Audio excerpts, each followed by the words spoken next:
નમસ્કાર, જય ગણેશ દર્શક મિત્રો. વીટીવીની વિશેષ રજૂઆત ભવિષ્ય દર્શન કાર્યક્રમ એમાં હું શાસ્ત્રી મુકુંદ પંડ્યા આપ સર્વ દર્શક મિત્રોનું હાર્દિક સ્વાગત કરું છું. દર્શક મિત્રો, પંચાંગના 5 અંગ છે અને આ 5 અંગની અંદર મહત્વની વસ્તુ છે નક્ષત્ર. સ્વાભાવિક રીતે આપણા જીવનની અંદર નક્ષત્રનો સવિશેષ માત્રામાં પ્રભાવ પડતો હોય છે. ચંદ્ર સવા 2 દિવસે ચેન્જ થતો હોય છે, એટલે કે એક રાશિમાંથી બીજી રાશિની અંદર પોતે જતા હોય છે, જ્યારે નક્ષત્ર છે એ 27 નક્ષત્ર છે. એક રાશિની અંદર 2.5 થી 3 નક્ષત્ર આવતા હોય છે ને જે આપણા જીવન ઉપર વધારે પડતી અસર કરતા હોય છે.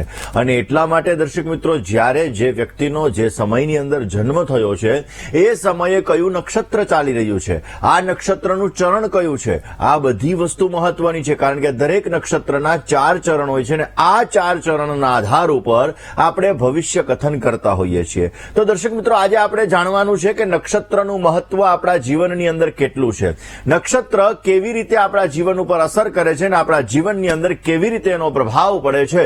આ દરેક સબ્જેક્ટ ઉપર આપણે ચર્ચા કરીએ, પરંતુ શરૂઆત આજના પંચાંગથી કરીએ. દર્શક મિત્રો, આજના પંચાંગની જો વાત કરવામાં આવે તો આજે તારીખ 29/11/2024 અને આજે શુક્રવારનો દિવસ બની રહ્યો છે. કારતક માસ, કૃષ્ણ પક્ષ અને એની ત્રયોદશી કહેતા 13ની તિથિ જે સવારે 8:39 પરિપૂર્ણ થઈ ગઈ છે.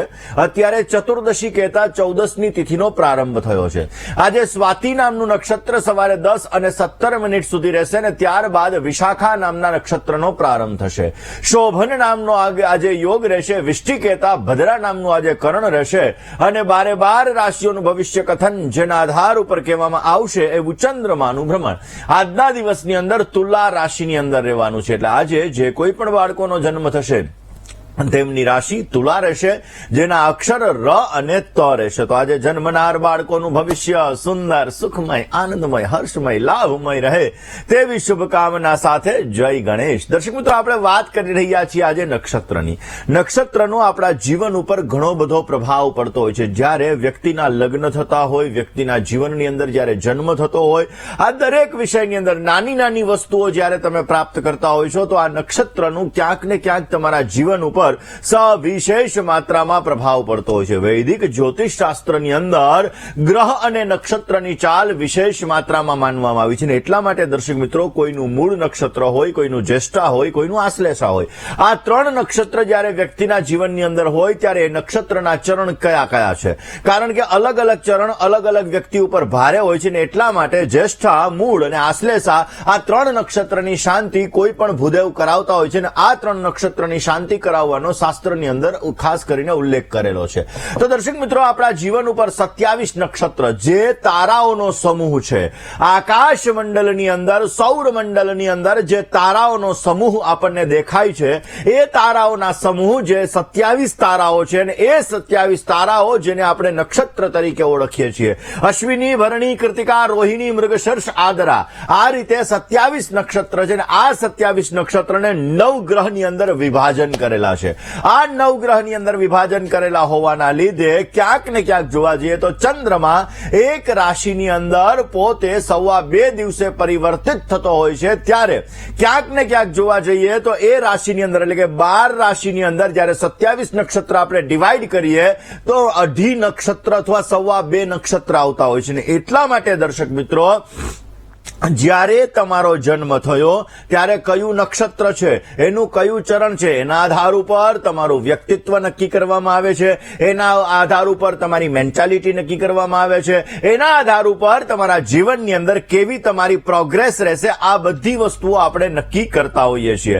દર્શક મિત્રો, 27 નક્ષત્રની અંદર પહેલામાં વહેલું નક્ષત્ર છે એ અશ્વિની નક્ષત્ર કહેવામાં આવે છે અને આ નક્ષત્ર ક્યાંક ને ક્યાંક આપણા જીવનની અંદર ઉર્જાવાન બનાવે છે. જે વ્યક્તિના જીવનની અંદર અશ્વિની નામનું નક્ષત્ર છે, આ અશ્વિની નામનું નક્ષત્ર એ વ્યક્તિને ઉર્જાવાન બનાવે છે. આવા વ્યક્તિઓના જીવનની અંદર પોઝિટિવ રિઝલ્ટ આપતો હોય છે, આવા વ્યક્તિઓના જીવનની અંદર સારામાં સારો ફાયદો આપતો હોય છે અને આ લોકો પોતાના વ્યવહાર દ્વારા સુંદર મજાનો લાભ પણ મેળવી શકતા હોય છે. તમારા જન્મ કુંડલીની અંદર કયું નક્ષત્ર છે, અશ્વિની છે, ભરણી છે, કૃતિકા છે, રોહિણી છે, તમારી રાશિ કઈ છે, એને પછી તમે નક્ષત્ર જુઓ તો અવશ્ય એના આધાર ઉપર તમે જાણી શકો શકો કે તમારું ભવિષ્ય કેવું રહેશે, તમારા જીવનની અંદર તમને કયો એવો લાભ મળી શકે ને એટલા માટે સમાજની અંદર યશ, માન અને પ્રતિષ્ઠા મેળવવા માટે અશ્વિની નક્ષત્ર એ ઉત્તમ ગણાય છે. અને આ લોકો જો ભગવાન સૂર્યની ઉપાસના કરે, ભગવાન સૂર્ય નારાયણની પૂજા કરે તો અવશ્ય આવા જાતકોને પણ પોઝિટિવ રિઝલ્ટ મળતું હોય છે. બીજું નક્ષત્ર જેને આપણે કૃતિકા નક્ષત્ર તરીકે ઓળખીએ છીએ, કૃતિકા નક્ષત્ર આ લોકો ઉપર સૂર્યનો પ્રભાવ ક્યાંક ને ક્યાંક વિશેષ માત્રામાં હોય છે. આત્મ સન્માન, કોન્ફિડન્સ લેવલ, આ બધી વસ્તુઓ આ લોકોના જીવનની અંદર વધારે હોય. જો તમારું કૃતિકા નક્ષત્ર છે તો અવશ્ય ક્યાંક ને ક્યાંક તમારા જીવનની અંદર આ બધી વસ્તુઓ તમને સારો લાભ આપે છે. ઉર્જા તમારા જીવનની અંદર અત્યંત સુંદર માત્રામાં પ્રાપ્ત થતી હોય છે અને તમને પોઝિટિવ રિઝલ્ટ પણ મળતું હોય છે. હવે દર્શક મિત્રો, આ જ નક્ષત્રનો વિંશોત્તરી મહાદશા, અષ્ટોત્તરી મહાદશા અને વિંશોત્તરી મહાદશા, કારણ કે મહાદશાના પણ અલગ અલગ પ્રકાર છે. જ્યારે ખાસ કરીને જોવા જઈએ તો યોગીની મહાદશા આવે, વિંશોત્તરી મહાદશા આવે, અષ્ટોત્તરી મહાદશા આવે. આ બધી મહાદશાઓના આધારે જ્યારે આપણે પ્રિડિક્શન કરતા હોઈએ તો એમાં વિંશોત્તરી મહાદશા એની અંદર નક્ષત્ર સ્વામી ઉપર વિશેષ માત્રામાં ક્યાંક ને ક્યાંક આપણા જીવનની અંદર એ બહુ મહત્વનો ફાળો ભજવતું હોય છે. એવું કહેવાય છે કે અશ્વિની મહાદશાની અંદર જે વ્યક્તિનો, અશ્વિની નક્ષત્રની અંદર જે વ્યક્તિનો જન્મ થયો હોય છે, આવા વ્યક્તિઓને ક્યાંક ને ક્યાંક એનો શાસક કેતુ ગણવામાં આવે છે. અને એટલા માટે દર્શક મિત્રો, જે વ્યક્તિના જીવનની અંદર કેતુનું બળ ક્યાંક ને ક્યાંક મળતું હોય, કેતુ પોઝિટિવ હોય, તો આવા વ્યક્તિઓને કેતુની મહાદશા પોઝિટિવ રિઝલ્ટ આપતી હોય છે. નક્ષત્ર છે, લગ્ન છે, ચંદ્ર છે, આ બધી વસ્તુઓ મળી અને આપણા જીવનની અંદર ખાસ કરીને આપણા જીવનમાં ક્યારે લાભ થશે, ક્યારે નુકસાન થશે. કારણ કે આ એક જ્યોતિષ, એક ગણિત છે ને આ ગણિતના આધાર ઉપર આપણે ભવિષ્ય કથન કરી શકતા હોઈએ છીએ. ગણિત જેટલું પરફેક્ટ હોય, 1 અને 1 2 જ થાય, પરંતુ જ્યારે ગુણાકાર ભાગાકારની વાત આવતી હોય ત્યારે અલગ અલગ વસ્તુઓ દ્વારા જ્યારે આપણાથી ભૂલ થતી હોય ત્યારે એની અંદર ક્યાંક ને ક્યાંક ભૂલ થતી હોય. પરંતુ આપણા ઋષિમુનિઓ, મહાન વૈજ્ઞાનિકો છે ને, એણે જે સૌર્યમંડળની અંદર અલગ અલગ ગ્રહો, અલગ અલગ તારાઓ, અલગ અલગ વસ્તુઓ રહેલી છે, એનું આપણા શાસ્ત્રોની અંદર પોતે લિખિત નિરૂપણ પણ કરેલું છે. ને એટલા માટે દર્શક મિત્રો, જ્યારે અત્યારે આપણે 9 ગ્રહ એટલે કે 7 મુખ્ય ગ્રહ અને 2 છાયા ગ્રહ, એના સિવાય હર્ષદ, નેપચ્યુન અને પ્લુટો, આ 3 ગ્રહ બીજા આપણે શોધી શક્યા. જ્યારે આપણા ઋષિમુનિઓ તો પહેલેથી કહી ગયા છે કે 44 ગ્રહો છે. એટલે ક્યાંક ને ક્યાંક આપણા જીવનની અંદર પોઝિટિવ રિઝલ્ટ પ્રાપ્ત કરવા માટે આ જ્યોતિષ અને નક્ષત્રની ગણનાને આપણે સમજવી બહુ જ જરૂરી છે. દર્શક મિત્રો, જેવી રીતે તમારા નક્ષત્રની અંદર વિંશોત્તરી મહાદશા, અષ્ટોત્તરી મહાદશાનું વિશેષ પ્રકારનું મહત્વ છે, એવી રીતે નક્ષત્ર વગર રોજની ભવિષ્યવાણી કરવી મુશ્કેલ છે. જે તમે કોઈ પણ ટીવી ચેનલની અંદર તમે ખાસ કરીને જે રાશિ ભવિષ્ય જોતા હશો ને, એ નક્ષત્રના આધારે રાશિ ભવિષ્ય કથન કરવામાં આવતું હોય. મેષ રાશિ છે તો એની અંદર અશ્વિની, ભરણી અને કૃતિકા નક્ષત્ર દાખલા તરીકે આવતા હોય, તો અશ્વિની નક્ષત્રનું છે એ રાશિ ભવિષ્ય અલગ થાય, ભરણીનું અલગ થાય, કૃતિકાનું અલગ થાય. એમ દરેક નક્ષત્રના રાશિ ભવિષ્ય અલગ અલગ થતા હોય છે અને એ તમારા જીવન ઉપર વિશેષ માત્રામાં પ્રભાવ પાડતા હોય છે. ભરણી નક્ષત્ર શુક્ર ઉપર પ્રભાવ હોય છે. આ શુક્ર ઉપર પ્રભાવ હોવાના લીધે ક્યાંક ને ક્યાંક વૃષભ અને તુલા રાશિ એનાથી પ્રભાવિત પણ થતી હોય છે.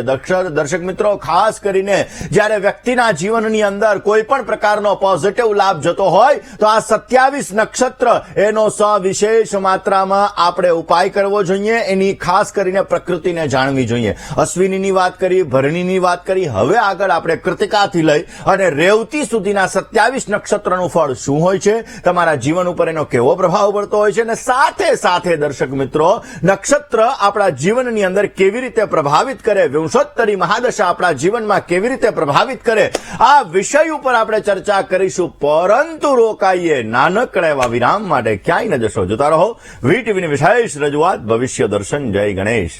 વિરામ બાદ આપ સર્વ દર્શક મિત્રોનું હાર્દિક સ્વાગત છે. દર્શક મિત્રો, આપ જોઈ રહ્યા છો તમારો મનપસંદ કાર્યક્રમ એટલે ભવિષ્ય દર્શન. દર્શક મિત્રો, વાત આપણે કરી રહ્યા છીએ 12 રાશિઓની, સાથે સાથે 27 નક્ષત્રની મહાદશા, અંતરદશાની. પરંતુ એ પહેલા વાત કરી લઈએ દર્શક મિત્રો, ત્રીજું નક્ષત્ર એટલે કૃતિકા નક્ષત્ર. પહેલા નક્ષત્રનો સ્વામી કેતુ છે, એટલે કે અશ્વિની નક્ષત્રનો સ્વામી કેતુ છે, ભરણી નક્ષત્રનો સ્વામી શુક્ર છે, અને જ્યારે કૃતિકા નક્ષત્ર છે, આ કૃતિકા નક્ષત્રનો સ્વામી સૂર્ય બને છે. ખાસ કરીને જોવા જઈએ તો તો કૃતિકા નક્ષત્ર તમારી કુંડલીની અંદર તમારું કૃતિકા નક્ષત્ર છે તો તમને માન સન્માન બહુ જ વાલા હોય છે. આવા વ્યક્તિઓ બીજા ઉપર ઝડપથી ભરોસો કરી લેતા હોય છે અને આવા વ્યક્તિઓ ક્યાંક ને ક્યાંક સંબંધો બનાવવાની અંદર પોતે માહિર હોય છે. રિલેશન પોતે સારા એવા બનાવી શકતા હોય ને પોતે સંબંધોની અહેમિયતની અંદર સમજી પણ શકતા હોય છે અને ઇમોશનલ એટેચમેન્ટ આવા લોકોને વધારે પડતું પણ થતું હોય છે. વાત કરીએ દર્શક મિત્રો મિથુન રાશિની.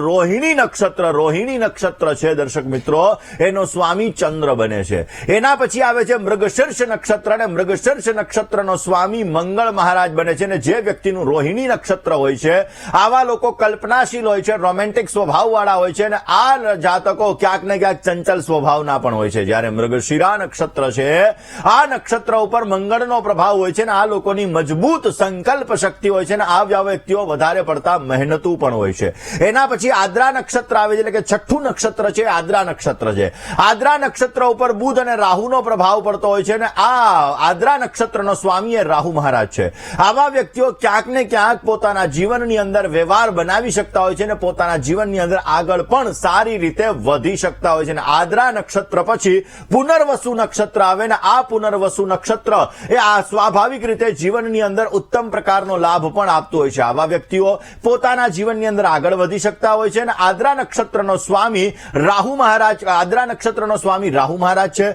અને ક્યાંક ને ક્યાંક પોતાના જીવનની અંદર પોઝિટિવ રિઝલ્ટ પણ આવા વ્યક્તિઓને વધારે પડતું મળતું હોય.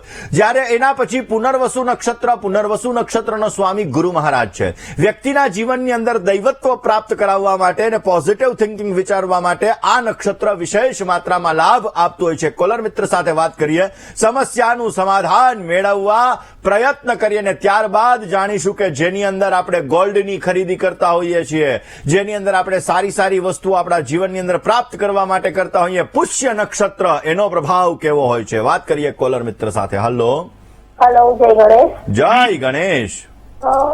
મારા બાબાની તારીખ છે 28/3/2016. 28/3/2016. 28/3/2016. અને જન્મનો સમય છે બપોરે 2:45 વાગ્યાનો. ઓકે. ભણવામાં એકવાર વાંચે તો બધું યાદ રહે, બધું કમ્પ્લીટ છે, હોશિયાર છે, પણ થોડું ધ્યાન જોઈએ એવું નથી આપતો, એમ મસ્તીમાં બધા. ચલો જન્માક્ષરની વાત કરીએ બેન. કર્ક લગ્નની કુંડલી છે. કર્ક લગ્નની અંદર શનિ, ચંદ્ર, મંગળ 3 ગ્રહો સાથે છે. અનુરાધા નક્ષત્રના બીજા ચરણની અંદરનો જન્મ છે અને અનુરાધા નક્ષત્રનો સ્વામી શનિ છે. સ્વાભાવિક રીતે ચંદ્ર શનિનો વિષયોગ બની રહ્યો છે જે અમુક સમયાંતરે ઇતર એક્ટિવિટીઝની અંદર માઇન્ડ વધારે પડતા ડાયવર્ટ કરાવે. બુધ મહારાજ પોતે નીચના છે, બુદ્ધિ બહુ જ સારી છે, પરંતુ આવા વ્યક્તિઓની બુદ્ધિ શુક્ર અને કેતુ સાથે હોવાના લીધે રમત ગમતમાં ઇતર એક્ટિવિટીઝમાં વધારે પડતો માઇન્ડ ડાયવર્ટ કરાવે. ચંદ્ર શનિ વિષય ગુરુ રાહુ વિપ્ર ચાંડાલ યોગ, આની પૂજા કરી અને બની શકે તો ગુરુનો ઓરિજિનલ પોખરાજ ગળાની અંદર પેન્ડલમાં ધારણ કરાવી દેજો.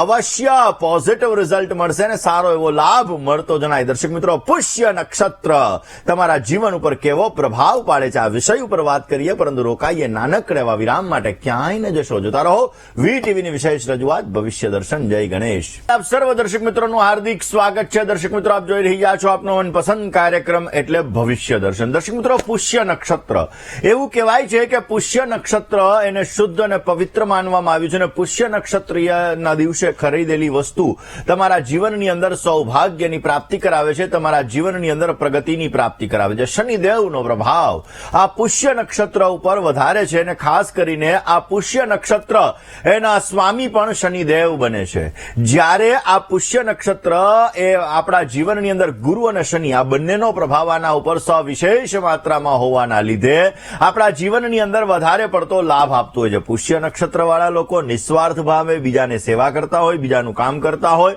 અને દરેક વ્યક્તિને પોતાના જીવનની અંદર પોતે મદદરૂપ થતા હોય છે. વાત એના પછી આશ્લેષા નક્ષત્રની કરીએ. આશ્લેષા નક્ષત્ર એ આપણા જીવનની અંદર ક્યાંક ને ક્યાંક એક એવું નક્ષત્ર છે કે જીવનની અંદર, એટલા માટે તો કીધું કે આશ્લેષા, જ્યેષ્ઠા અને મૂળ આ 3 નક્ષત્રની શાંતિ કરાવવી જરૂરી છે. આ નક્ષત્ર આપણા જીવનની અંદર વધારે પડતી તકલીફ આપતો હોય હોય છે અને જેનું આશ્લેષા નક્ષત્ર હોય આવા વ્યક્તિ ક્યાંક ને ક્યાંક જીવનની અંદર પોતાનો ફાયદો પહેલા વિચારતા હોય છે, દરેક વસ્તુમાં પોતાનો લાભ પહેલા વિચારતા હોય છે અને પછી આવા વ્યક્તિઓને ક્યાંક ને ક્યાંક લાભ થતો હોય. આ નક્ષત્રના સ્વામી બુદ્ધ મહારાજ છે. દર્શક મિત્રો, એના પછી આવે છે મઘા નક્ષત્ર. મઘા નક્ષત્ર આપણા જીવનની અંદર જેને ગંડમૂલ નક્ષત્રની શ્રેણીની અંદર રાખવામાં આવ્યા છે અને આ જીવનની અંદર સ્વાભિમાની હોય છે, પોતાનો દબદબો જીવનની અંદર કાયમીને માટે હોય છે. આ લોકો કર્મઠ હોય છે અને મઘા નક્ષત્રનો સ્વામી કેતુ બને છે. અને દર્શક મિત્રો, એના પછી આવે છે પૂર્વા ફાલ્ગુની નક્ષત્ર જે સિંહ રાશિનું છે અને એટલે હવે આપણે વાત કરી લઈએ પૂર્વા ફાલ્ગુની નક્ષત્રની. પૂર્વા ફાલ્ગુની નક્ષત્ર આવા લોકો સંગીત કલા ક્ષેત્રની અંદર એને વધારે પડતો લગાવ હોય છે. આવા લોકો નૈતિકતાની અંદર ઈમાનદારીના રસ્તા ઉપર ચાલવા વાળા હોય છે અને આ નક્ષત્ર લડાઈ ઝઘડા વાદ વિવાદની અંદર આ નક્ષત્ર વાળા વધારે પડતા નથી. આવા લોકોમાં અહંકાર વધારે પડતો હોય છે અને આ પૂર્વા ફાલ્ગુની નક્ષત્રનો સ્વામી શુક્ર બને છે. એના પછી આવે છે ઉત્તરા ફાલ્ગુની નક્ષત્ર. ઉત્તરા ફાલ્ગુની નક્ષત્રનો સ્વામી સૂર્ય બને છે અને આ ઉત્તરા ફાલ્ગુની નક્ષત્ર વાળા લોકો વધારે પડતા સમજદાર હોય છે અને આવા લોકો પોતાના મકસદની અંદર પોતાના કામકાજની અંદર અવશ્ય પોતે સફળ પણ થઈ શકતા હોય છે. ઉત્તરા ફાલ્ગુની નક્ષત્ર પછી આવે છે ખાસ કરીને હસ્ત નામનું નક્ષત્ર અને આ હસ્ત નક્ષત્રના લોકો બુદ્ધિમાન હોય છે, બીજાની મદદ કરવાની અંદર માનતા હોય છે અને હસ્ત નક્ષત્રનો સ્વામી ચંદ્ર બને છે જે મનનો કારક છે ને એટલા માટે આવા લોકો લાગણીશીલ પણ વધારે હોય છે. વાત એક કોલર મિત્ર સાથે કરીએ, સમસ્યાના સમાધાનની કરીએ. હલો હલો હલો હલો, જય ગણેશ. જય ગણેશ. હાજી, હા, મારા દીકરા વિશે પૂછવું હતું, એના લગ્નના યોગ ક્યારે છે એમ તે વિશે. મોબાઈલ મોઢા પાસે રાખી અને તમે હવે નામ તારીખ સમય સ્થળ બોલો. એના જન્મ તારીખ છે 30/5/97. 30/5/1997. સમય તમે 6 થી 6:30 ની વચ્ચે છે. સવારે સાંજે. સાંજે. ઓકે, એટલે 18 થી 18:30 ની વચ્ચે. જન્મ સ્થળ રાજકોટ. પ્રશ્ન હે એ પ્રશ્ન એના લગ્નના યોગ ક્યારે છે? ચલો લગ્નના યોગની વાત કરીએ. વૃશ્ચિક લગ્નની કુંડલીમાં ચંદ્ર શનિનો વિષયોગ, શનિ કેતુનો શ્રાપિત દોષ અને ચંદ્ર કેતુનો ગ્રહણ યોગ બની રહ્યો છે અને સપ્તમાધિપતિ શુક્ર અષ્ટમ સ્થાનની અંદર જે સ્વાભાવિક રીતે લગ્ન થવામાં 90-99% વાતો આવીને અટકાવી દે. સપ્તમાધિપતિ 8મા સ્થાનની અંદર જેના લીધે લગ્નમાં વિચ્છેદના ચાન્સીસ બની શકે. લગ્ન કરતા પહેલા દીકરા માટે અર્ક વિવાહ કરાવવા બહુ જ જરૂરી હોય છે. નવમાંશ કુંડલી લગ્ન માટે મહત્વની હોય ને આ નવમાંશ કુંડલીની અંદર સપ્તમ સ્થાનમાં રાહુ મહારાજ છે જેના લીધે લગ્નની અંદર સમસ્યા આવી શકે. બેન, ચંદ્ર શનિ વિષયોગ, શનિ કેતુ શ્રાપિત દોષ અને અર્ક વિવાહ કોઈ પણ ભૂદેવ પાસે આપ અવશ્ય કરાવી લેજો. આમનો લગ્ન માટેનો યોગ મે 2025 પછી ચાલુ થવા જઈ રહ્યો છે, જેમાં સિંહ રાશિ, વૃશ્ચિક રાશિ, મીન રાશિ અને મિથુન રાશિ આ 4 રાશિ સાથે સારી લેણા દેણી છે. પ્રયત્ન કરશો તો અવશ્ય પ્રયત્ન ફલીભૂત થશે અને તમને પોઝિટિવ રિઝલ્ટ મળી શકશે. હવે દર્શક મિત્રો, આપણે વાત કરીએ ચિત્રા નક્ષત્રની. ચિત્રા નક્ષત્ર ચિત્રા નક્ષત્ર ઉપર મંગળનો પ્રભાવ સારો હોય છે. આવા લોકો સંબંધોને સારી રીતે નિભાવી શકતા હોય છે. સમાજની અંદર પોતે કામ કરવા માટે ઈચ્છુક હોય છે અને અવશ્ય સારા એવા કામ પણ પોતે કરી શકતા હોય. એના પછી આવે છે સ્વાતિ નક્ષત્ર. સ્વાતિ નક્ષત્રનો સ્વામી રાહુ મહારાજ છે અને એટલા માટે સ્વાતિ નક્ષત્રવાળા લોકો પોતાના મધુર સ્વભાવના લીધે, પોતાના વ્યવહારના લીધે બધા વ્યક્તિઓના દિલ જીતી લેતા હોય છે. કારણ કે રાહુ છે ને એ વ્યક્તિ ક્યાંક ને ક્યાંક જોવા જઈએ તો વ્યક્તિને કેવું જોઈએ છે, કેવું નથી જોતું, આ બધી વસ્તુ રાહુમાં માયાવી ગ્રહ છે અને એટલા માટે એનામાં આવડત બહુ જ સારી છે ને એટલા માટે સ્વાતિ નક્ષત્રવાળા અવશ્ય બધા વ્યક્તિઓના દિલ જીતી શકતા હોય છે. એના પછી આવે વિશાખા નામનું નક્ષત્ર. વિશાખા નક્ષત્ર ક્યાંક ને ક્યાંક વિશાખા નક્ષત્રનો સ્વામી જે બની રહ્યો છે એ ગુરુ મહારાજ છે. થોડીક લેઝીનેસ આ લોકોની અંદર વધારે હોય છે. આવા લોકો ક્યાંક ને ક્યાંક ગુસ્સો પણ વધારે કરી લેતા હોય છે અને આવા લોકોને ક્યાંક ને ક્યાંક મહત્વાકાંક્ષા, ઈચ્છાઓ વધારે પડતી રહેતી હોય છે. એના પછી દર્શક મિત્રો અનુરાધા 17મું નક્ષત્ર એ અનુરાધા નક્ષત્ર છે. આ વિષય ઉપર વાત કરીએ પરંતુ એ પહેલા એક કોલર મિત્ર સાથે ચર્ચા કરી એની સમસ્યાનું સમાધાન મેળવવું છે. પણ એ પહેલા વાત કરી લઈએ તુલા રાશિની. અનુરાધા નક્ષત્ર. અનુરાધા નક્ષત્ર વાળા જાતકો પોતાના સિદ્ધાંત ઉપર ચાલતા હોય છે કારણ કે આનો સ્વામી શનિ છે. શનિ કર્મનો કારક ગ્રહ છે ને એટલા માટે આવા લોકો ક્યાંક ને ક્યારેક ગુસ્સામાં પણ આવી જતા હોય છે, ગુસ્સામાં બેકાબુ થઈ જતા હોય છે ને એના લીધે એને નુકસાન પણ વધારે પડતું ઉઠાવવું પડતું હોય છે. એના પછી આવે છે જ્યેષ્ઠા નક્ષત્ર. મેં વાત કરી એમ આશ્લેષા, જ્યેષ્ઠા અને મૂળ. હવે જ્યેષ્ઠા નક્ષત્ર છે એ ગંડમૂળ નક્ષત્રની શ્રેણીની અંદર આવે છે, એટલે કે જેનું જ્યેષ્ઠા નક્ષત્ર હોય આવા વ્યક્તિઓએ એની શાંતિ અવશ્ય કરાવવી જોઈએ. આનો સ્વામી બુદ્ધ મહારાજ બનતા હોય છે. અને જ્યેષ્ઠા નક્ષત્ર વાળા લોકો ક્યાંક ને ક્યાંક ખુલ્લી માનસિકતા વાળા હોય છે. પોતાના કામકાજની અંદર, વ્યવહારિક જીવનની અંદર આ લોકોને ઘણી બધી મુશ્કેલીઓનો સામનો કરવો પડતો હોય. એના પછી ગંડમૂળ નક્ષત્રની શ્રેણીની અંદર આવતું ત્રીજું નક્ષત્ર, જેને આપણે મૂળ નક્ષત્ર તરીકે ઓળખીએ છીએ. આ મૂળ નક્ષત્ર. મૂળ નક્ષત્રની અંદર જે વ્યક્તિનો જન્મ હોય આવા વ્યક્તિઓને ઘણી બધી સમસ્યાઓનો સામનો પણ કરવો પડતો હોય છે. આવા લોકો ધીરજ, ધૈર્ય અને સંયમ વાળા હોય છે. આવા લોકોને મિત્રતા અને સંબંધીઓની અંદર પોતે વફાદારી રાખતા હોય છે, પરંતુ એને ક્યાંક ને ક્યાંક સમસ્યાઓનો સામનો પણ કરવો પડતો હોય છે. ને મૂળ નક્ષત્ર એનો સ્વામી કેતુ બને છે. ને એના પછી પૂર્વાષાઢા નક્ષત્રની વાત કરીએ, પરંતુ એ પહેલા વાત કરી લઈએ ધનરાશિની. પહેલા પૂર્વાષાઢા નક્ષત્રની વાત કરી લઈએ. પૂર્વાષાઢા નક્ષત્રની અંદર જે વ્યક્તિનો જન્મ હોય છે એ ઈમાનદાર વ્યક્તિ હોય છે, કારણ કે પૂર્વાષાઢા નક્ષત્રનો સ્વામી શુક્ર મહારાજ છે. આવા લોકો ઈમાનદારી હોય છે, ખુશ મિજાજની અંદર રહેવા વાળા હોય છે. અને આવા લોકોને સંસ્કૃત અને સાહિત્ય પ્રત્યે વધારે પડતી રુચિ હોય છે. કલાની અંદર, સંસ્કૃતિની અંદર વધારે પડતી રુચિ હોય અને આવા લોકો પોતે પોતાની દોસ્તી સારી રીતે નિભાવતા હોય છે. વાત કરીએ ઉત્તરાષાઢા નક્ષત્રની. ઉત્તરાષાઢા નક્ષત્ર વાળા લોકો ક્યાંક ને ક્યાંક નિરાશાનો શિકાર વધારે પડતા બનતા હોય છે. ઉત્તરાષાઢા નક્ષત્રનો સ્વામી સૂર્ય છે. આવા લોકો દોસ્તીની અંદર પણ ક્યાંક ને ક્યાંક સમસ્યાઓ આવા લોકોને સર્જાતી હોય છે. અને વાત દર્શક મિત્રો કરવી છે આગળ શ્રવણ નક્ષત્રની, પરંતુ એ પહેલા વહેલા વાત કરી લઈએ કોલર મિત્ર સાથે. હલો, જય ગણેશ. જય ગણેશ. બોલો. મારા ભાઈ માટે પ્રશ્ન હતો એના લગ્ન માટે. નામ, તારીખ, સમય અને સ્થળ. હાર્દિક. જન્મ સ્થળ છે તારીખ છે 17/10/87. સમય અને સમય 12:30 બપોરના. જન્મ સ્થળ જોડિયા બંદર. પ્રશ્ન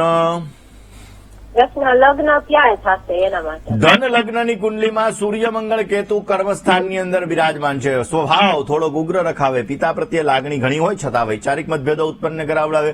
બુધ અને શુક્ર લાભસ્થાનની અંદર સાથે જ, અને સપ્તમાધિપતિ બુધ પોતે લાભસ્થાનની અંદર 11મા સ્થાનની અંદર પોતે બિરાજમાન છે, વક્રી છે. જેના લીધે લગ્નની અંદર વિલંબ વિચ્છેદ જેવી સ્થિતિઓનું સર્જન થાય. મેં પહેલા જ કીધું કે નવમાંશ કુંડલી લગ્ન માટે મહત્વની હોય. નવમાંશ કુંડલીની અંદર સપ્તમ સ્થાનમાં ચંદ્ર, કેતુ અને બુધ બિરાજમાન છે, જેના લીધે લગ્નમાં 90-99% એ વાતો આવીને અટકે. લગ્નમાં વિચ્છેદના ચાન્સીસ પણ વધી શકે. માટે કયો ઉપાય કરવો જોઈએ?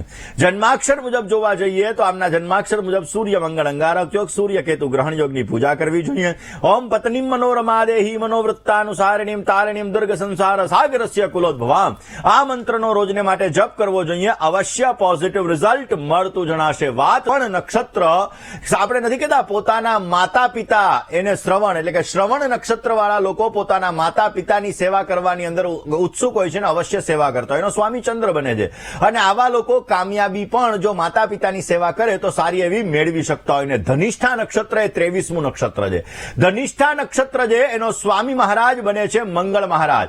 અને એટલા માટે ધનિષ્ઠા નક્ષત્ર વાળા જાતકો પોતાના જીવનની અંદર પ્રગતિ પણ સારી મેળવી શકે અને મહેનત પણ વધારે કરી શકે. આગળ જાણીશું 24મું નક્ષત્ર કયું છે અને આ 24, 25, 26 અને 27 આ 4 નક્ષત્રનો તમારા જીવન ઉપર પ્રભાવ કેવો પડતો આ વિષય ઉપર ચર્ચા કરીએ. રોકાઈએ નાનકડા એવા વિરામ માટે, ક્યાંય ન જશો. જોતા રહો વીટીવીની વિશેષ રજૂઆત ભવિષ્ય દર્શન. જય ગણેશ. દરેક નક્ષત્ર એનો એક સ્વામી હોય છે અને એના એક દેવતા હોય છે, એની એક આકૃતિ હોય છે અને એના આધાર ઉપર એનું ભવિષ્ય કથન કરવામાં આવતું હોય છે. એવી રીતે 24મું નક્ષત્ર જેને આપણે શતભિષા નક્ષત્ર કહીએ છીએ એનો સ્વામી રાહુ મહારાજ છે. શતભિષા નક્ષત્ર વાળો જે વ્યક્તિ હશે આ વ્યક્તિ ક્યાંક ને ક્યાંક પોતાના જીવનની અંદર આળસી પ્રકૃતિ થોડી ઘણી હશે. શારીરિક શ્રમ એની અંદર એને ભરોસો વધારે પડતો નહીં હોય. અને ત્યારબાદ જે 25મું નક્ષત્ર છે એ 25મું નક્ષત્ર પૂર્વા ભાદ્રપદ નક્ષત્ર છે. એનો સ્વામી મહારાજ ગુરુ મહારાજ બને છે. એટલે પૂર્વા ભાદ્રપદ નક્ષત્ર વાળા સાચી રસ્તે ચાલવા વાળા હોય છે, નૈતિકતા અને પ્રમાણિકતાની અંદર વધારે પડતા રહેતા હોય છે અને બધા વ્યક્તિઓ સાથે હળીમળી જતા હોય છે. આવો એનો સ્વભાવ રહેતો હોય છે. એના પછી આવે છે ઉત્તરા ભાદ્રપદ નક્ષત્ર. ઉત્તરા ભાદ્રપદ નક્ષત્રનો સ્વામી શનિ મહારાજ છે અને પોતાના જીવનની અંદર પોઝિટિવ રિઝલ્ટ મેળવવા માટે, સારા કામ કામોને પ્રાપ્ત કરવા માટે ઉત્તરાભાદ્ર નક્ષત્ર વધારે પડતો વિશેષમાં લાભ આપતું હોય. અને છેલ્લું નક્ષત્ર જેને આપણે રેવતી નક્ષત્ર કહીએ છીએ, આ રેવતી નક્ષત્રનો સ્વામી બુદ્ધ બને છે. આવા લોકો ઈમાનદાર વધારે હોય છે, પોતાના જીવનની અંદર પોઝિટિવિટી અને પોતાના લાભોની અંદર પોતે સારો એવો લાભ પણ પ્રાપ્ત કરી શકતા હોય છે. દર્શક મિત્રો, આ 27 નક્ષત્ર વિશે વાત કરી. ક્યારેક પ્રોગ્રામની અંદર આપણે 27 નક્ષત્રમાં અલગ અલગ નક્ષત્ર, એના સ્વામી, એના ખાસ કરીને જોવા જઈએ તો દેવતા, આ બધા વિશે વાત કરીને એના પૂરેપૂરું તમારા જીવન ઉપર કેવી અસર થતી હોય આ વિષય ઉપર ચર્ચા કરીશું. પરંતુ વાત કરીએ આજે જે દર્શક મિત્રોનો જન્મદિવસ છે એવા દર્શક મિત્રોની. જે દર્શક મિત્રોનો આજે જન્મદિવસ છે એવા દરેક દર્શક મિત્રોને પ્રથમ તો જન્મદિવસની ઘણી બધી શુભકામનાઓ. તમારા જીવનની અંદર તમે સારી પ્રગતિ કરી શકો, તમારા કાર્યો સિદ્ધ થઈ શકે અને તમારી દરેક પ્રકારની મનની મનોકામનાઓ પરિપૂર્ણ થાય તેવી ભગવાન સિદ્ધિ વિનાયકના ચરણ કમલની અંદર પ્રાર્થના સાથે મારા તરફથી ભવિષ્ય દર્શનની ટીમ અને વીટીવી પરિવાર તરફથી આપને ઘણી બધી શુભકામનાઓ. સુરતની અંદર રહેતા કિશોરભાઈ પંડ્યા, એમનો પણ આજે જન્મદિવસ છે, તો એ કિશોરભાઈ પંડ્યાને પણ જન્મદિવસની ઘણી બધી શુભકામનાઓ. આ વર્ષની અંદર જે લોકોનો આજે જન્મદિવસ છે એના માટે આ વર્ષ લાભદાયી રહેતું જણાશે. આ વર્ષની અંદર નવું સાહસ તમને સિદ્ધિ અપાવી શકે એમ છે. તમે તમારા કાર્યોને અવશ્ય સિદ્ધ કરી શકશો અને તમારી મનોકામનાઓ અવશ્ય પરિપૂર્ણ થતી જણાશે. ભગવાન સિદ્ધિ વિનાયકની પૂજા, ભગવાન ગણપતિની પૂજા વર્ષ દરમિયાન તમને પોઝિટિવ રિઝલ્ટ આપશે. જેની લગ્નની તારીખ છે એવા દરેક દંપતીઓને પ્રથમ તો લગ્ન દિવસની ઘણી બધી શુભકામનાઓ. તમારું દાંપત્ય જીવન મંગલમય રહે, તમારું દાંપત્ય જીવન આનંદમય રહે અને તમારું દાંપત્ય જીવન હર્ષમય રહે તેવી ભગવાનના ચરણોની અંદર પ્રાર્થના. ભગવાન શંકર અને માતા પાર્વતીની ઉપાસના નિત્યને માટે કરજો. અવશ્ય તમને પોઝિટિવ રિઝલ્ટ મળશે અને તમારા કાર્યો સિદ્ધ થતા જણાશે. દર્શક મિત્રો, આજનો શુભાંક 2 બની રહ્યો છે. 2 અંકનો આજે તમે જેટલો ઉપયોગ કરશો એટલો તમને સારો લાભ આપશે અને સિલ્વર અને દુધિયા કલર તમને સારો લાભ આપી શકે એમ છે. આજનો શુભ સમય સવારે 9:31 થી 10:27 સુધીનો છે ને જ્યારે રાહુકાલની વાત કરીએ તો બપોરે 11:01 થી 12:31 સુધી રાહુકાલનો સમય છે. આ સમયમાં યાત્રા પ્રવાસ ન કરવા તમારે બહુ જ જરૂરી છે. આજની શુભ દિશા દક્ષિણ બની રહી છે અને અશુભ દિશાની વાત કરીએ તો અગ્નિ અને નૈઋત્ય છે. વૃશ્ચિક રાશિવાળા અને ધન રાશિવાળા જાતકોએ આજે વાણીમાં, વર્તનમાં સંયમ રાખવો બહુ જ જરૂરી છે. કોલર મિત્ર સાથે વાત કરવી છે, સમસ્યાનું સમાધાન મેળવવું છે, પરંતુ રોકાઈએ નાનકડા એવા વિરામ માટે ક્યાંય ન જશો. જોતા રહો વીટીવીની વિશેષ રજૂઆત ભવિષ્ય દર્શન. જય ગણેશ. વિરામ બાદ આપ સર્વ દર્શક મિત્રોનું હાર્દિક સ્વાગત છે. દર્શક મિત્રો, આપ જોઈ રહ્યા છો આપનો મનપસંદ કાર્યક્રમ એટલે ભવિષ્ય દર્શન. દર્શક મિત્રો, આજે શું કરવું જોઈએ કે જેથી તમારી મનોકામના પૂર્ણ થાય? તો આજના દિવસની અંદર ભૈરવાષ્ટકમના 11 પાઠ કરવાથી અવશ્ય તમારી કાર્ય સિદ્ધિ થશે. આજના દિવસની અંદર ખાસ કરીને કાળી વસ્તુ અથવા કાળા તેલનો ઉપયોગ, કાળી વસ્તુના તેલનો ઉપયોગ ઓછો કરજો, નહીતર ક્યાંક ને ક્યાંક સમસ્યાઓનું સર્જન થઈ શકે એમ છે. ઓમ કાલ ભૈરવાય નમઃ આ મંત્રનો આજે જપ કરવો જોઈએ. અડદ અને તલ અને ખાટા ફળનું દાન કરવાથી અવશ્ય તમને પોઝિટિવ રિઝલ્ટ મળતું જણાશે. દર્શક મિત્રો, આપના ફોન કોલ્સ નથી લાગી રહ્યા અને તમારે તમારી સમસ્યાનું સમાધાન મેળવવું છે તો અમારું પત્ર વ્યવહાર માટેનું સરનામું નોટ અને પેન લઈને નોંધી લેશો.